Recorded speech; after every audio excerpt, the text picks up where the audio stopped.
Tetapi kalau menuduh orang lain kafir, seumpama menuduh Ustaz Muhaizat, saya bukan pengikut Ustaz Muhaizat, saya bukan pentabsub Ustaz Muhaizat ataupun follower dia, bukan. Tapi kita menghormatinya sebagai seorang da'i, seorang yang berjaya dalam dakwahnya dan sebagainya. Jadi orang ini dikafirkan. Bermaksud seorang boleh tergelincir akidahnya jika tidak memperakui. A'udzu billahi minasyaitonir rajim. Sidang penonton yang dirahmati Allah Subhanahu wa taala, sekarang kami dalam perjalanan ke Lestari Perdana Seri Kembangan untuk pengajian kitab. Jadi di dalam perjalanan ini ingin sedikit buat ulasan tentang isu mengkafirkan orang Islam yang beriman. Dan ini merupakan sesuatu yang amat serius oleh syarak secara membuta tuli tanpa mengetahui kaedah-kaedah syarak dalam mendepaninya. Apa yang lebih membimbangkan bila pengkafiran itu dilakukan ke atas peribadi seorang Muslim, seumpama seorang tokoh Wahabi, Muhammad Syamil, nama dia Muhammad Syamil dia, yang mengkafirkan Al-Fadir Ustaz Muhaizat tanpa sebarang usul periksa. Jadi Allah Subhanahu wa taala menyebut di dalam Al-Quran, A'udzubillahi minasyaitonirrajim, walladzina yu'zul mu'minina wal mu'minati bighairi maqtasabu faqad ihtamalu buhtanan wa isman mubina.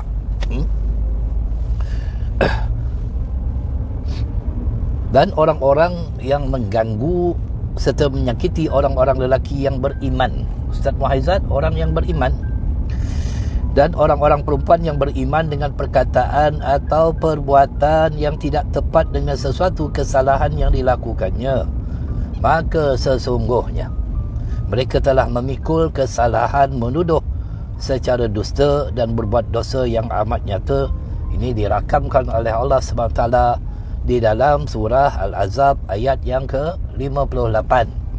Jadi orang yang berpegang kepada Al-Quran dan As-Sunnah, apakah dia membaca ayat ini? Apakah dia mengerti pentafsiran ayat ini? Kerana perlu difahami dulu, bukan sembrono mengkafirkan seseorang. Jadi siapa yang tidak mengkafirkan orang yang kafir, itu memang ia kafir. Sebab orang kafir itu secara mutlak memang dia kafir. Bermaksud seseorang boleh tergelincir akidahnya jika tidak memperakui bahawa golongan yang dikafirkan itu dengan nas syarak seperti penganut agama yang lain daripada agama Islam. Ini diletak dalam Al-Ibtal li Nazariyah Al-Khaid Bain Din Al-Islam wal Ghairih min ad-dayan, Tetapi kalau menuduh orang lain kafir, seumpama menuduh Ustaz Muhaizat, saya bukan pengikut Ustaz Muhaizat, saya bukan pentabsub Ustaz Muhaizat ataupun follower dia, bukan. Tapi kita menghormatinya sebagai seorang da'i, seorang yang berjaya dalam dakwahnya dan sebagainya. Jadi orang ini dikafirkan. Bermaksud seorang boleh tergelincir akidahnya jika tidak memperakui bahawa golongan yang dikafiri itu dengan nas syarak. Itu kalau dia tidak mengkafirkan orang kafir. Tapi kalau dituduh seorang yang Muslim, seorang Islam itu kafir, maka kafir itu berbalik kepada dirinya. Berhati-hati. Kerana Rasulullah sallallahu alaihi wasallam bersabda, alamak jam pula ni,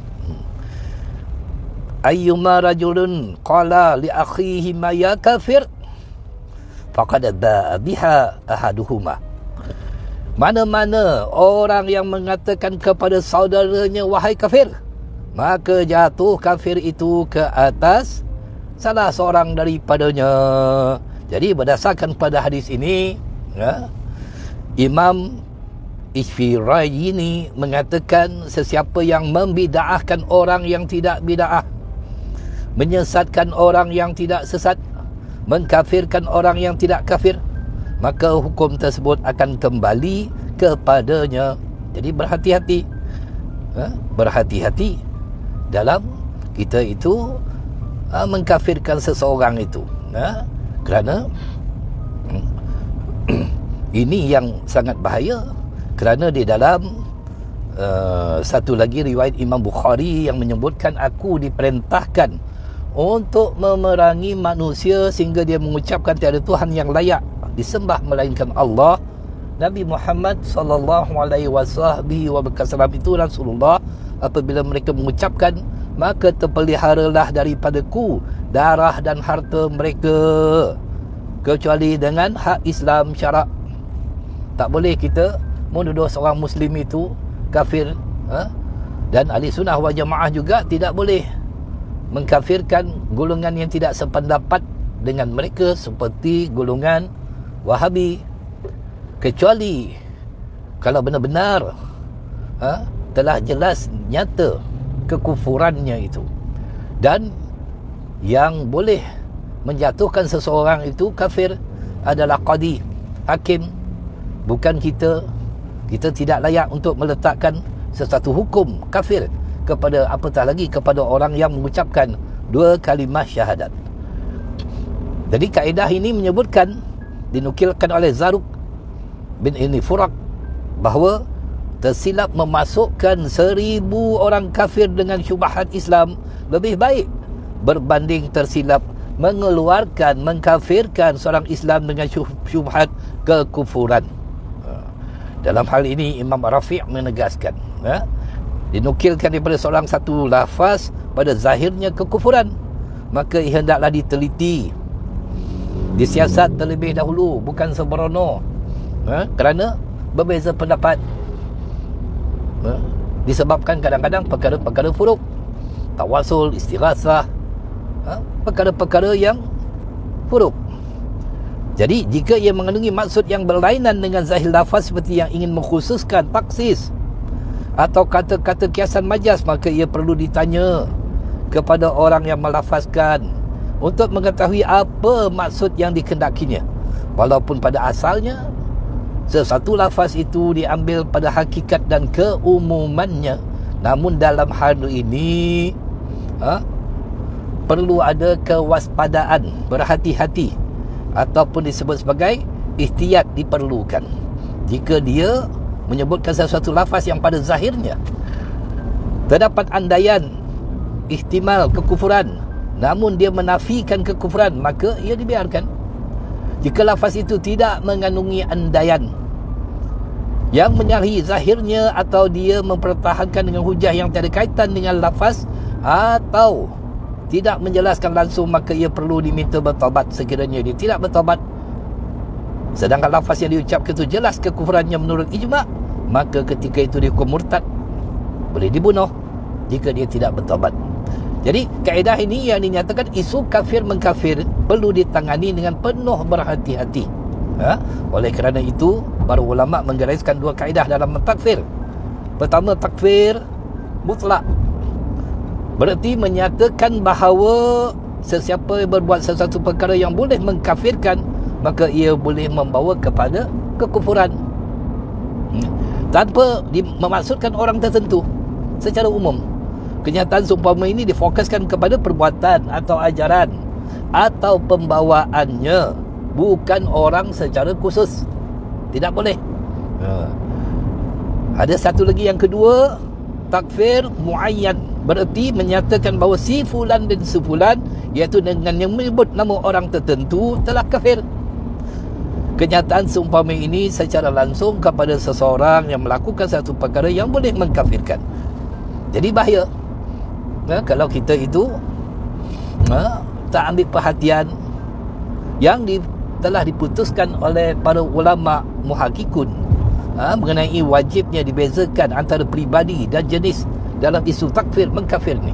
Ini banyak pada akhir zaman ini yang mengkafirkan seseorang itu, seumpama contohnya dikatakan golongan komunis itu kafir, para pemerintah sekular itu, maka dia kafir. Ini semua hukumnya pada jenis. Adapun berkait dengan pribadi seseorang yang disandarkan kepada mereka itu dan ini, maka wajib diambil masa untuk dibuat kepastian dan kesabitan mengenai hakikat sebenar pendiriannya itu.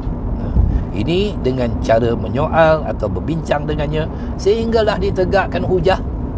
Tiada lagi syubhat, tiada lagi keuzuran untuknya. Jadi kita dapati pada salafus salih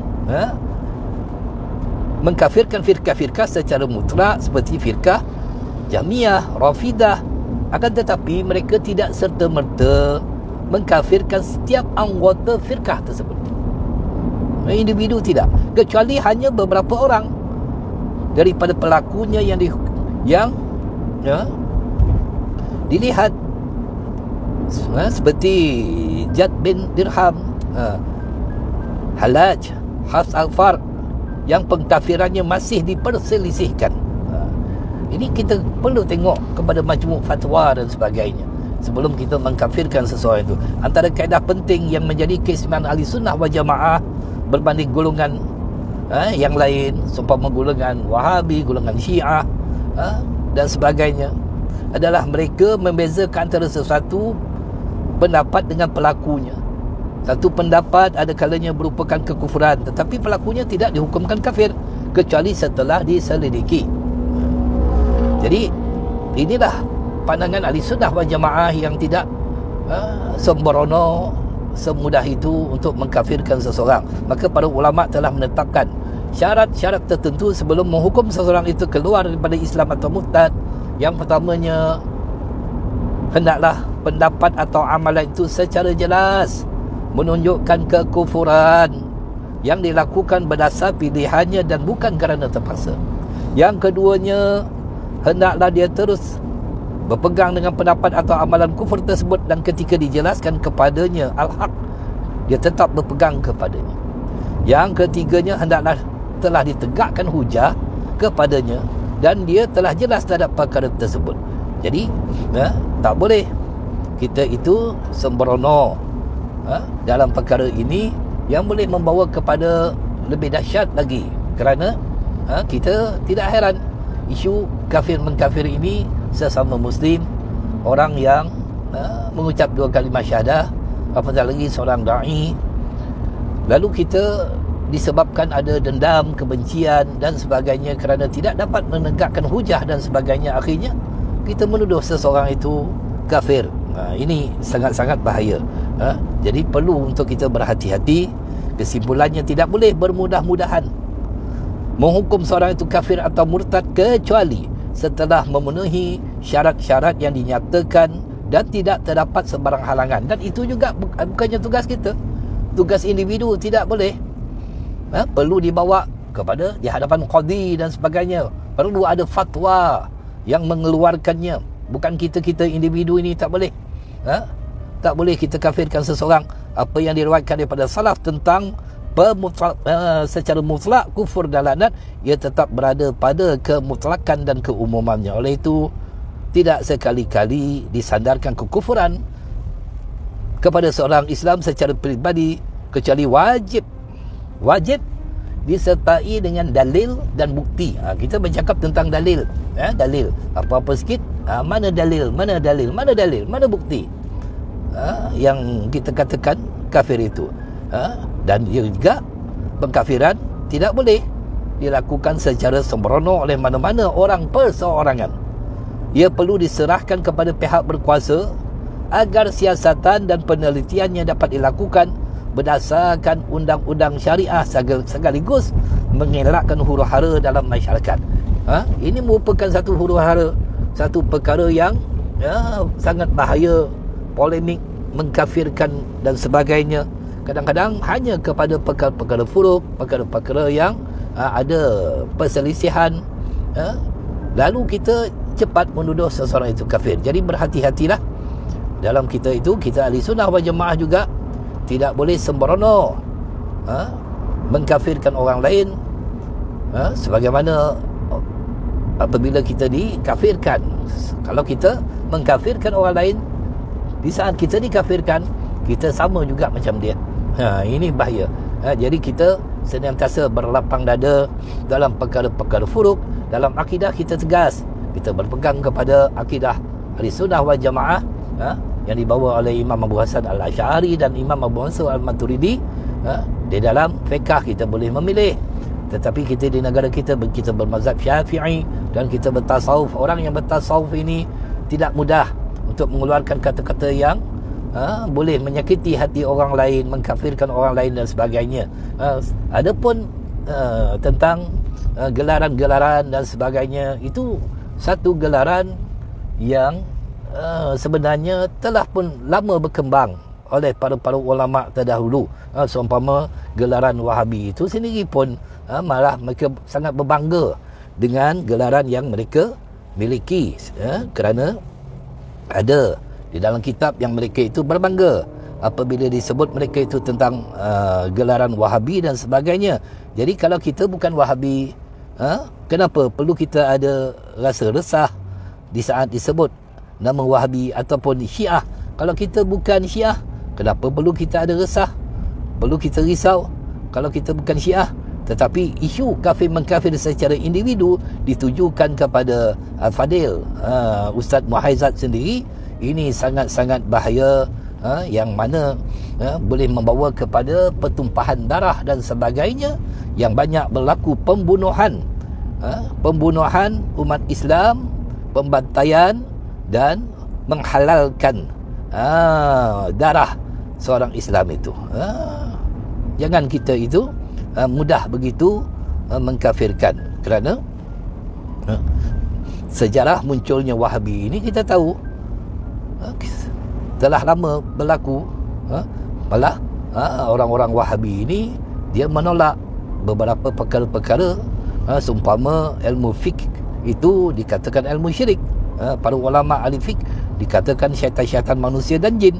Ini banyak dalam kitab-kitab mereka sendiri, bukan kitab ahli sunnah, tetapi kitab mereka sendiri yang meletakkan perkara itu. Malah didedahkan oleh Syekh al-Islam Al-Mu'arikh Al-Imam Ahmad Zaini Ad-Dahlan Al-Makki yang wafat pada 1304 Hijrah, mufti mazhab Syafi'i di Mekah, yang menolak Wahabi dengan sekeras-kerasnya. Malah kita tak heran kalau kita ini dikafirkan, kita ini dituduh orang musyrik dan sebagainya, disebabkan imam ikutan mereka seperti Imam Nasruddin Al-Albani juga mengkafirkan Imam Bukhari, Allahu Rabbi, kerana melakukan takwil dan sebagainya. Ini ada dalam fatwanya. Kalau buka fatwa Syekh Nasruddin Al-Albani halaman 523, telah mengkafirkan Imam Bukhari, bukannya kita. Imam Bukhari dikafirkan oleh mereka. Jadi ini sangat-sangat bahaya, dan berhentilah dalam mengkafirkan ini, kerana perbezaan perkara-perkara dan sebagainya. Tetapi mereka itu jelas, Ibnu bin Baz, mufti Saudi dulu kan, dia kata Wahabi itu gelaran yang mulia lagi agung. Tapi ramai Wahabi dakwa gelaran Wahabi adalah ciptaan musuh Islam. Jadi macam mana jadi begitu? Kerana bin Baz mengatakan Wahabi adalah gelaran yang masyhur bagi ulama tauhid, iaitu ulama Najd. Mereka menisbahkan diri mereka kepada Syekh Muhammad bin Abdul Wahab. Maka pengikut Muhammad bin Abdul Wahab dan siapa saja yang menjalankan dakwahnya dan berkembang di atas dakwah di Najd dinamakan sebagai Wahabi. Dan Syekh bin Baz di dalam Fatwa Nur ala Ad-Darb, juzuk yang pertama, muka surat 17, ada kitabnya, mengatakan Wahabi itu adalah satu gelaran yang mulia lagi agung. Jadi kenapa nak marah? Sedangkan mufti dia sendiri pun mengatakan Wahabi itu gelaran yang begitu mulia dan sebagainya. Maka itulah kita berharap umat Islam jangan sembrono mengkafirkan. Mudah-mudahan Allah SWT melindungi Al-Fadil Ustaz Muhaizat dan guru-guru yang lain daripada menjadi mangsa kekafiran dalam mengkafirkan. Malah orang yang tidak solat sekalipun, orang Islam yang tidak solat pun kita tidak boleh mengkafirkan dia, walaupun ada hadis mengatakan orang yang meninggalkan solat itu dengan dia telah kafir, tetapi bukan secara mutlak kafir kalau dia memperakui solat itu satu kefarduan wajib, cuma dia malas saja, malas nak semayang, maka dia kufur nikmat, bukan kafir secara mutlak. Tapi kalau dia menolak kewajipan solat, kefarduan solat, itu jelas kafir. Maka kalau kita tengok Minhajul Talibin, disuruh orang ini bertaubat, bertaubat 3 hari, diberi tempoh dan sebagainya. Orang yang tak semayang, malas semayang, itu kufur nikmat, bukan kafir secara mutlak. Mudah-mudahan mereka bertaubat kepada Allah apabila sampai waktunya mereka itu mengqadakkan solat yang tertinggal dan sebagainya. Itu yang kita harapkan. Inilah pandangan ahli sunnah wal jamaah yang sentiasa melihat situasi ini lebih harmoni, lebih tenang dalam kita mengambil pendekatan agar kita itu tidak selama-lamanya bermusuh. Walau dengan Wahabi sekalipun, mereka tetap saudara kita. Wahabi sekalipun yang berbeza pada pandangan-pandangan furuk, itu silakan. Kita juga ada pandangan kita, hujah kita sendiri, mereka juga ada hujah. Jadi tak boleh untuk kita berselisih sampai kita kafir, mengkafir, bunuh, membunuh, halal darah dan sebagainya. Allahu Rabbi. Itulah kami pun dah nak sampai dah traffic light dekat Lestari Perdana di pinggiran Putra. Jadi tak lama lagi sampailah di surau Saidina Abu Bakar.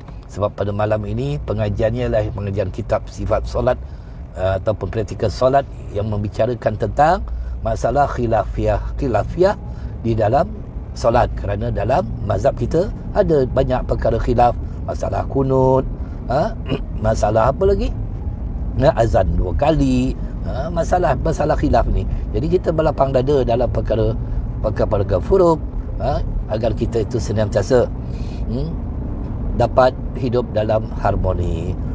Itu saya. Ampun maaf daripada saya. Hadza wabillahi taufik. Assalamualaikum warahmatullahi wabarakatuh.